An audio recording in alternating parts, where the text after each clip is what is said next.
This is Laura Dyrda with the Becker's Health IT and Digital Health Spotlight.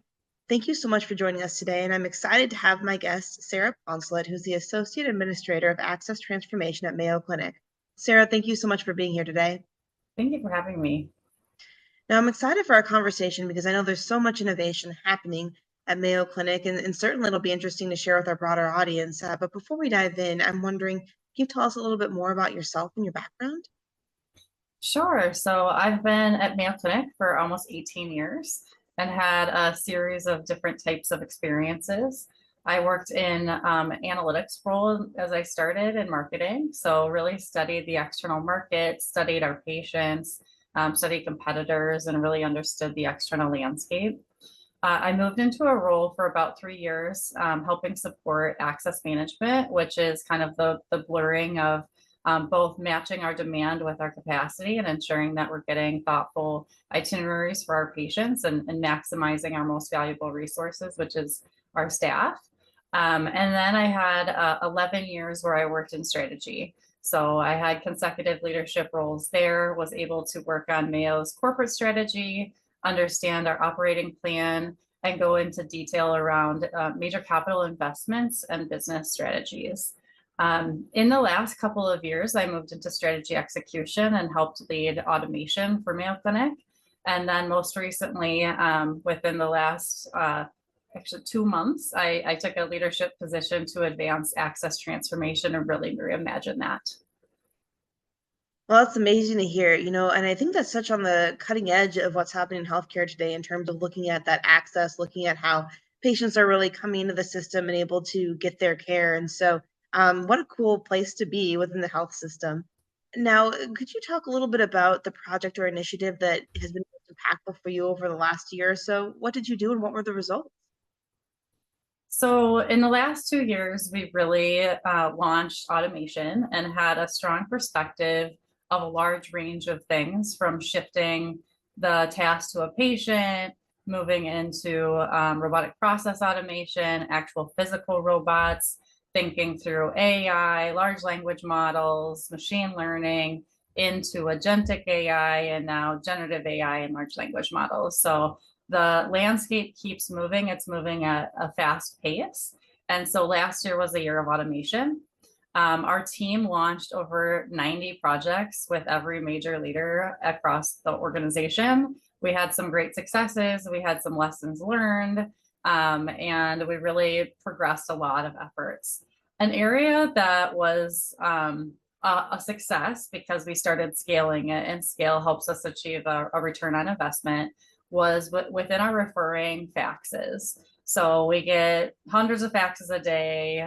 There's a lot of information in them, a lot of outside materials and information about our patients. And those were being handled by humans. So we had humans who were typing in information.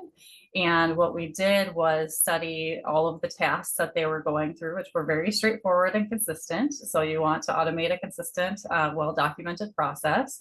And we actually created a robotic process automation bot. And we actually give our bots a birth certificate. So we talk about who they are. We actually name them, and we go through and have a human in the loop. So we had 7 people who were processing these in Arizona at our Arizona campus, and we deployed a bot, and we were able to get it down to just 2 people who were handling that paperwork. So we were able to redeploy those 5 staff members to something else and to have them work at a higher license. We saw great accuracy and actually an improved accuracy in that.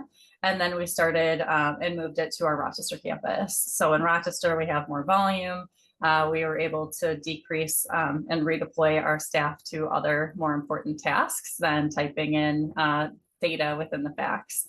So the reason that that's important is it's a big component of access transformation. And so it is a component that we will be needing to use and leverage as we look forward into the work that we have coming up in the next year. That's amazing to hear, and I can imagine as there's more and more increased demand for access to care and patients trying to get into the system, that really creates an amazing efficiency. And, it's really fascinating to hear how you've been able to build it and manage these bots.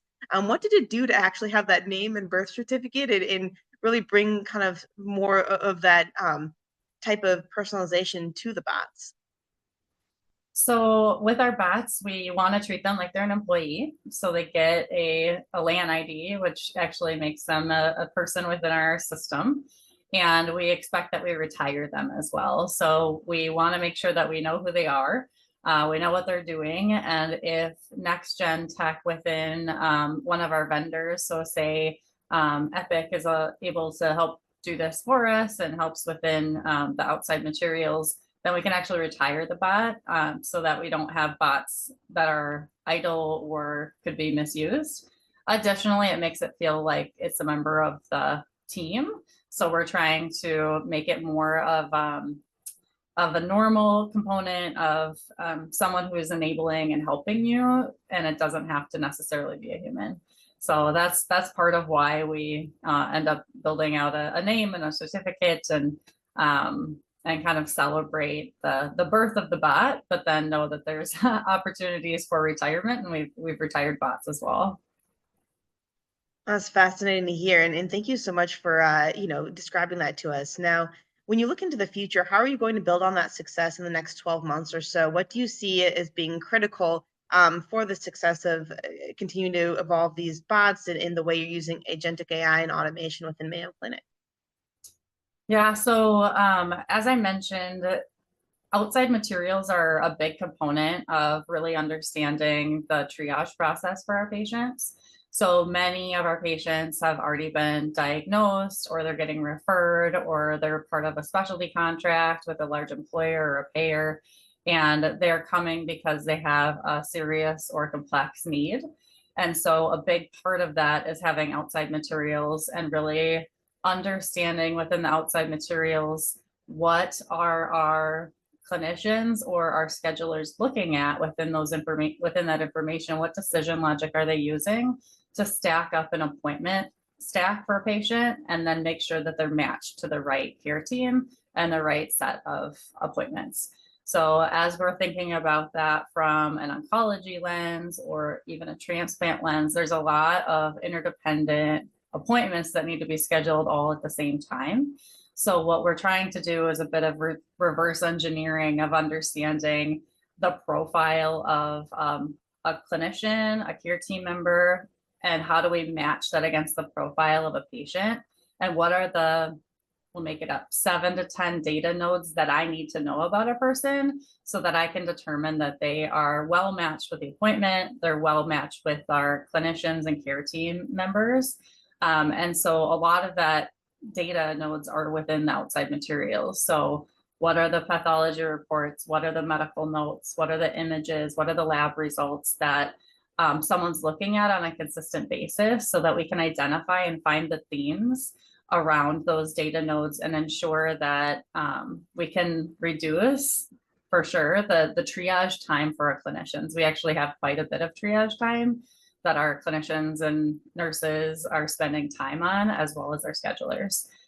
Someone did some analysis, but even moving from a 15-minute phone call to a 12-minute phone call saves thousands of dollars, and allows our schedulers to spend more time talking to the patients that are difficult to schedule, the ones that actually require the human intervention. We will continue to keep the human in the loop. So as we're testing and learning, we will be starting with proof of concepts to study and ensure that we're getting to the same results as the current process, but then moving into prototyping minimal viable products before we move to scale. So we're also looking at projects that we believe are going to have an impact over all of our sites or many people, or have the ability to, keep saying copy and paste, but it works for this 30% of patients. And so let's look at the next 30% of patients. I love that. I think it seems like a really smart way to integrate the technology with what is possible from the technology standpoint, and then keep the human in the loop, as you mentioned, for those that are a little bit more complex and working at the top of their abilities. Now, I'm curious, when you look at all these changes, is there anything that you see, evolving in the way that your role and your teams are operating and functioning, the types of skills or responsibilities that you encounter? So I think that as I was leading automation, it was really important for us to think about how do we reimagine how we work. So even within my team at the time, I had a set of engineers, and I will still be working with engineers.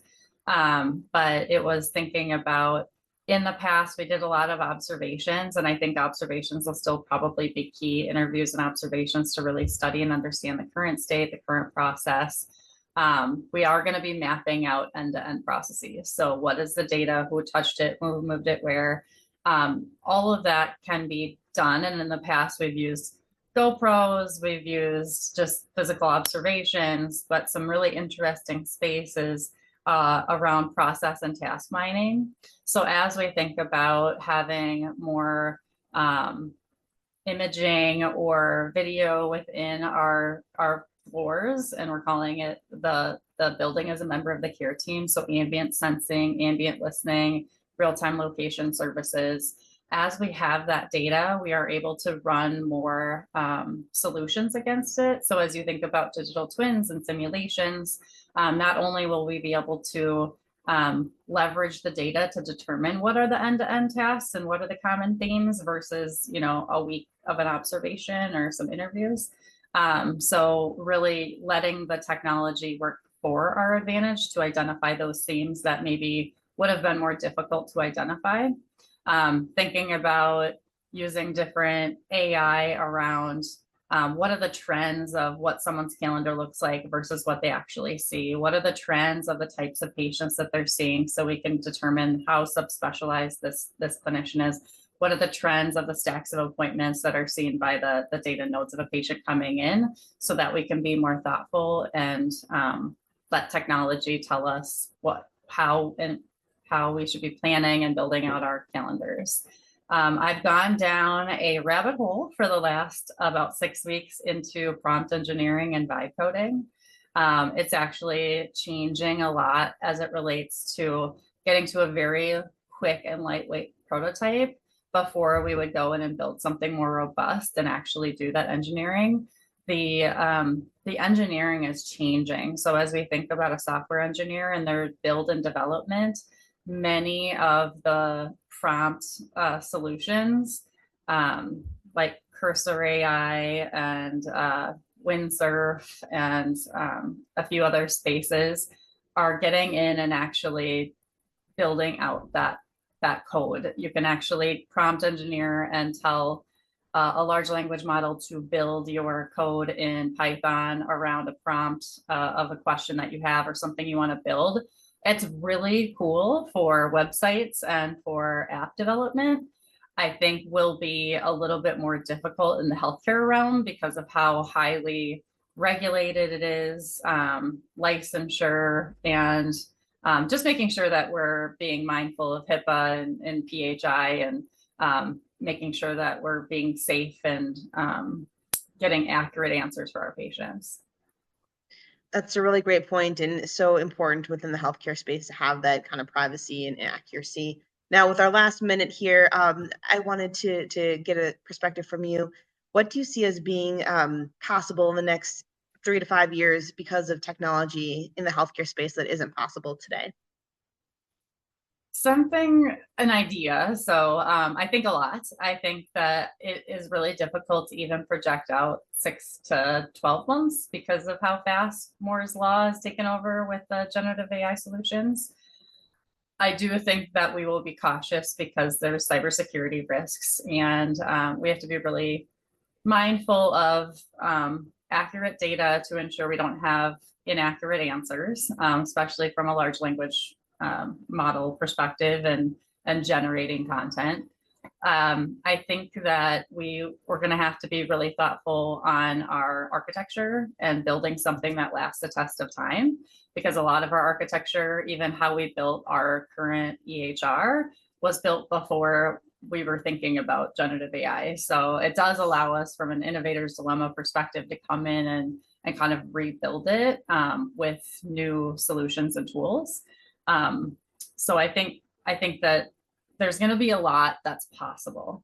I think the technology is there. It will be around the willingness to adopt it, the change management, and really ensuring that we have thoughtful testing and validation. So Mayo, the Mayo Clinic platform has a validate component, and they're helping with that validate component, as well as we're members of CHI, which is really around ensuring that from an AI perspective that we know how to validate this so that we are leveraging it thoughtfully. And then another component, which is the idea, is related to many organizations are using ambient listening. So as we have large reams of data of ambient listening, knowing the common ways that someone is asking me as a clinician a question and how I'm sharing that feedback to a patient, we will have the ability to share more knowledge and answer more questions for patients asynchronously through the type of a large language model or generative AI, that if we know enough about you as a patient and you can ask the questions, you can basically be engaging with an avatar of a clinician who actually has answered this question multiple times per day with a patient like you. And now you've created more access to answers for our patients and for a larger set of people.